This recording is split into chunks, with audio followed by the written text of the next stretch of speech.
महाराष्ट्र माझा, प्रत्येक गावातून आणि प्रत्येक जिल्ह्यातून थेट तुमच्यापर्यंत।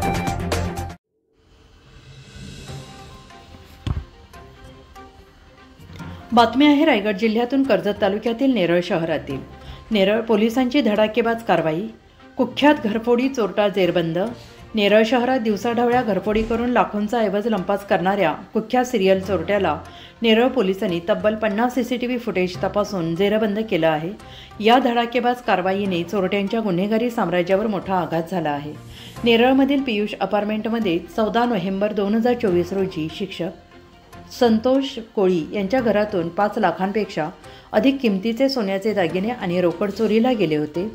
पोलिसांनी तात्काळ तपासाची चक्रे फिरवून या प्रकरणातील आरोपी शफीक उर्फ टोपी अब्दुल शेख याला भिवंडी येथून अटक केली आहे। त्याने चोरीचा ऐवज रमेश गोपाल सोनी याला विकल्याचे उघड झाल्यानंतर सोनीलाही अटक करण्यात आली आहे।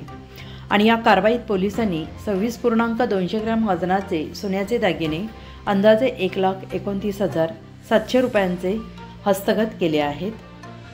शफीकच्या विरोधात यापूर्वी 18 घरफोडींचे गुन्हे नोंदवले असून सोनीवर 6 गुन्हे नोंद आहेत। नेरळ पोलिसांच्या या धडाकेबाज कामगिरीमुळे नेरळ शहरातील गुन्हेगारीला मोठा धक्का बसला आहे।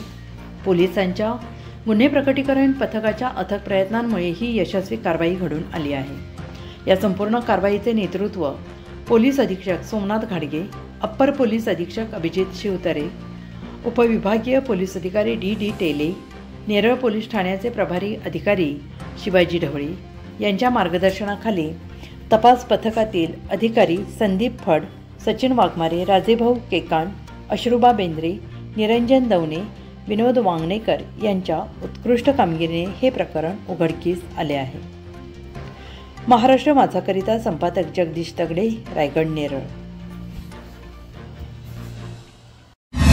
महाराष्ट्र माझाला सबस्क्राईब करा आणि बाजूचा बेल आयकॉन प्रेस करून मिळवा आपल्या परिसरातील ठळक आणि ताज्या घडामोडी।